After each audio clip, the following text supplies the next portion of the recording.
नमस्ते दोस्तों, चलिए आज की वीडियो शुरू करते हैं। और आज की वीडियो में हम बात करने वाले हैं वास्तुशास्त्र की। जिन लोगों का मूलांक 3 है या फिर उनकी डेट ऑफ बर्थ, मंथ और ईयर को प्लस करके 3 आ जाता है, यानी भाग्यांक 3 है या मूलांक 3 है, तो उनको अपने घर के वास्तु दोष किस तरह से सही करने हैं, क्या उनके घर में वास्तु दोष होने से क्या उन पर कोई इफेक्ट पड़ेगा, आज की वीडियो में आज हम यही जानेंगे। अगर आपका जन्म 3, 12, 21 और 30 को हुआ है तो आप मूलांक 3 से रोल होते हैं, या फिर आपका डेट ऑफ बर्थ, मंथ और ईयर को प्लस करके 3 आ रहा है तो आपका भाग्यांक 3 है, तो इसका भी आपकी लाइफ में इफेक्ट पड़ेगा।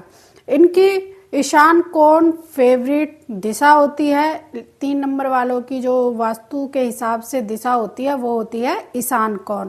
ईशान कोण को हमेशा साफ रखना चाहिए। बहुत से लोग बोल देते हैं कोई बात नहीं, ईशान कोण में अगर आपने कुछ बना लिया है या फिर वास्तु दोष है तो कुछ उपाय करने से दूर हो जाएगा। ये गलत है, ऐसा कुछ नहीं होता है। तो हो सके तो अपने ईशान कोण को साफ सुथरा और वास्तु दोष रहित करना चाहिए, नहीं तो ये आपकी लाइफ में इफेक्ट जरूर डालेगा। अगर आपके ईशान कोण में लाल कलर है, वॉशरूम है, बाथरूम है या फिर किचन है, उसको वहाँ से शिफ्ट कर देना चाहिए। बहुत से लोग होते हैं कहते हैं कि हम तो उसमें फ्लैट वगैरह में रह रहे हैं या फिर हमारे तो इतना बड़ा मकान है, अब तो ये बन गया है, अब कैसे तोड़े। अगर आप उसको नहीं तोड़ेंगे तो लाइफ आपको तोड़ देगी। मतलब ये है कि जो आपकी ग्रोथ है वो वहीं की वहीं रुक जाएगी। और 3 नंबर पर इस वास्तु दोष का बहुत ही बुरा इफेक्ट पड़ता है। अगर आपके घर में कोई भी 3 नंबर वाला है तो उस पर इसका असर 100% पड़ेगा।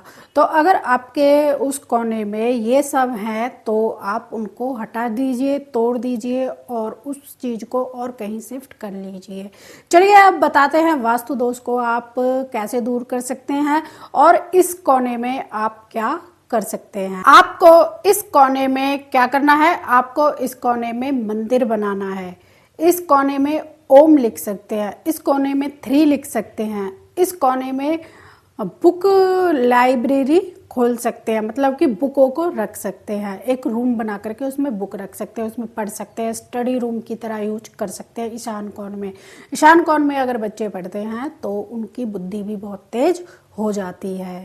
अगर आप पेरेंट्स बनने वाले हैं और आपके बच्चे का या फिर जन्म हो चुका है तो आपको इस वाले घर में नहीं लेकर के जाना है, क्योंकि इसकी वजह से आपकी लाइफ भी इफेक्ट होगी।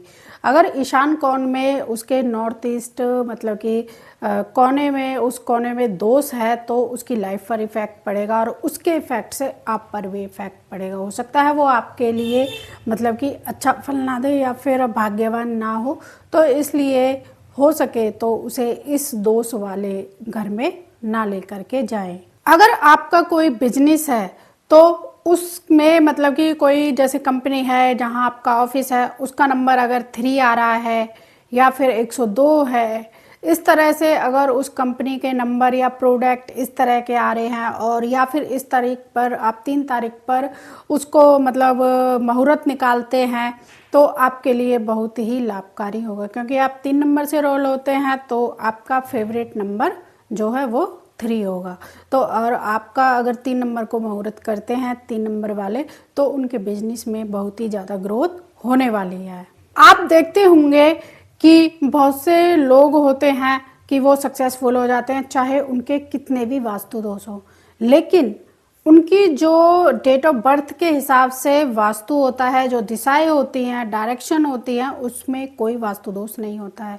और चाहे किसी में भी वास्तु दोष थोड़ा थोड़ा हो, लेकिन वो सक्सेसफुल कंपनियां बन जाती हैं, सक्सेसफुल जॉब में हो जाते हैं, बिजनेस में हो जाते हैं, तो वो इस तरह से होते हैं। आपने देखा भी होगा कि मोदी जी हैं वो ज़्यादातर 8 तारीख को ही कोई भी बड़ा निर्णय लेते हैं या फिर 5 तारीख को लेते हैं। 8 और 5 उनके फेवरेट हैं, क्योंकि 5 उनका जो नाम है, नंबर है वो 5 पर आता है, 8 उनका बर्थडे है, तो इस तरह से वो 8-5 के हैं, तो इसलिए वो सक्सेसफुल हैं।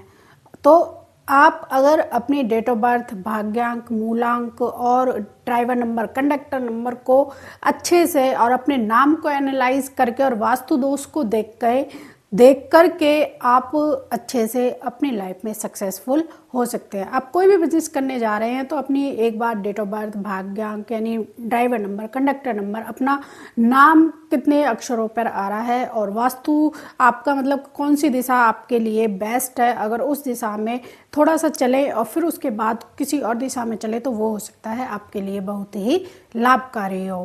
वालों के लिए कुछ बेस्ट रेमेडी दे देते हैं। उनको मंदिर जाना चाहिए, गुरुओं की सेवा करनी चाहिए, गुरुओं के अटैचमेंट में रहना चाहिए, चाहे वो कोई भी गुरु हो, चाहे आपके स्कूल के टीचर हो या आपके कॉलेज के प्रोफेसर हो। तो 3 नंबर वालों को हमेशा गुरु के अटैच में मतलब कि उनसे बातचीत करते रहना चाहिए और उनको स्पिरिचुअल रहना चाहिए, क्योंकि 3 नंबर जो होता है वो भगवान का नंबर होता है, बृहस्पति से जुड़ा हुआ होता है और बृहस्पति के देव कौन है? श्री कृष्ण भगवान विष्णु। तो भगवान विष्णु से जुड़े हुए होते हैं। अगर 3 नंबर वालों से कोई भी आर्गुमेंट या लड़ाई करता है तो उसका रिवेंज हमेशा भगवान लेते हैं। वो चाहे नहीं ले, वो ये सोचे कोई बात नहीं, चलो होने दो, जिसने जैसे मेरे साथ किया उसके साथ वैसा हो, या फिर वो छोड़ो इसको, मैं तो अपने काम में लग जाता हूँ। लेकिन उसका रिवेंज जो है वो भगवान लेते हैं और भगवान का जब डंडा चलता है तो उसके आगे किसी की भी नहीं चलती है। तो जो 3 नंबर वाले होते हैं उनको मीठा बोलना चाहिए, अच्छा बोलना चाहिए और मंदिर जाते आते रहना चाहिए और गुरु के पास आते जाते रहना चाहिए। इससे उनको बहुत ही प्रॉफिट, लाभ और ग्रोथ मिलेगी। आई होप आज की ये वास्तु जो सीरीज़ है आपको पसंद आई होगी 3 नंबर वालों को। अगर आपके घर में या पड़ोसी में या फिर आपके रिलेटिव्स में कोई 3 नंबर वाला है तो इस वीडियो को उसके साथ ज़रूर शेयर करें। उसको बताएं कि आपके लिए कौन सी फेवरेट डायरेक्शन यानी दिशा है और आपको क्या क्या उपाय करने चाहिए अपनी लाइफ को अच्छे से ग्रोथ करने के लिए। तो इस वीडियो को लाइक करें, शेयर करें और हमें फॉलो करें। मिलते हैं फिर आपको किसी इंटरेस्टिंग वीडियो के साथ।